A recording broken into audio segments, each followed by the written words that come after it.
What? G-idol Soyeon is trying to make money from the song she copied 80s? Do you remember Soyeon's song Sun, which got embroiled in plagiarism controversies earlier this year? The female idol had actually admitted to the copying accusation, but she's still trying to make money from this song? So on December 10th, TJ Karaoke announced that they have listed the song Sun, written and composed by Soyeon, on their system. There would be no argument if this song wasn't caught up in copying accusations before that. In particular, some melody parts of the song were pointed out to be very similar to 80s' Wave chorus. Facing backlash from netizens, Kpop Entertainment silently added I-DLE, the composer of Wave, to the credit of Sun on all music sites. As a result, netizens believed that Soyeon and her company had indirectly admitted to plagiarism. However, when Sun was released in the karaoke system, only Pop Time and Soyeon were listed as songwriters, and the name of I-DLE was nowhere to be found. Due to this, netizens called Soyeon out for blatantly making money from a product of plagiarism. They said that it's so ridiculous that Soyeon even won a composer award recently, and how her fans always say she's a composer queen. Not only that, some claimed if Soyeon had any conscience, she would have registered the copyright properly and made sure I-DLE was listed at the karaoke bar too, whether it was agreed upon or not. They even said that Soyeon's definitely not ashamed of her dirty deeds, and that's why she'll never get a day song. Until now, both Soyeon and Kpop Entertainment have not made any statement about this issue. In my opinion, G-idle is having quite a lot of controversies lately. It seems that after the release of Tomboy, G-idle's recognition was also higher, causing some members of the group to show extravagance and disregard for others. Firstly, Minnie posting a jealousy story towards IVE for losing daysong to this girl group.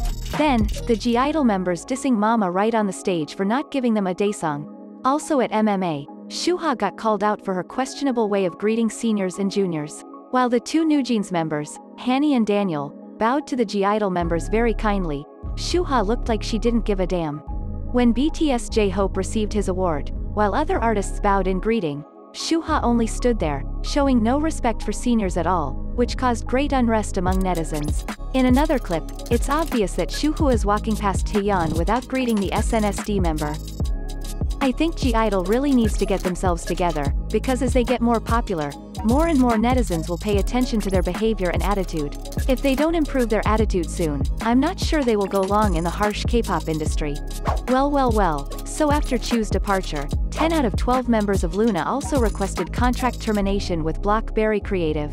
In such an extreme circumstance, the agency decided to take an unprecedented action in K-pop, which is 100% using stock videos on Shutterstock and Envato Element for LOONA's comeback teaser. I have never seen anything like this in the whole K-pop world. Remember the time JYP got accused of using stock photos for Twice's fancy teaser pictures? However, Twice's were only pictures, and BlockBerry took it to another level by using stock videos. Even this simple scene, which only showed some hands, the label still had to use stock.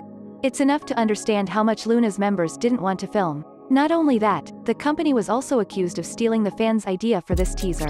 Besides, there's a rumor that BlockBerry Creative is taking some of the rejected songs into the album, and using some pre-recorded MVs to try to save as much money as possible.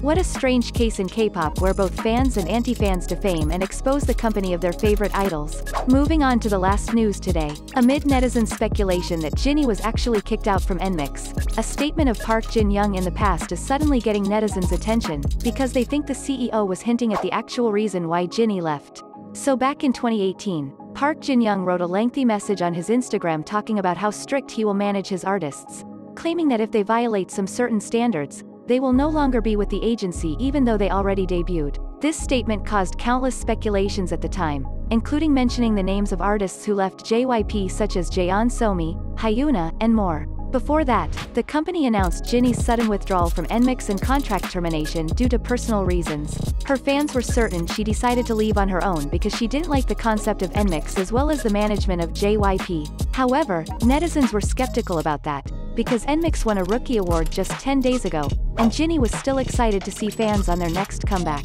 There wasn't any hint that she would be leaving the group. Due to this, there are speculations Jinni was actually kicked out after allegedly being caught in a romantic relationship, ignoring the 3-year dating ban of JYP. If this is true, then Jinni has broken a rule. That could be the reason she had to part ways with her team and agency just 10 months after debuting. However, Jinni's fans found this reason absolutely baseless. They immediately defended the female idol, stating that she didn't train for 7 years, left her hometown, sacrificed her studies only to get kicked out for dating. There's no way she would have risked that. Nope. Currently, neither Jinni nor JYP have further talked about the issue. Maybe we'll never find out the real reason, because JYP has a policy to never reveal anything in order for their artists to be successful in their future career after they leave. So, we'll never know the real reason unless Jinni herself decides to reveal it. That's the news for today. Do like, share and subscribe to KbizHub if you don't want to miss the juiciest news next time. Bye bye.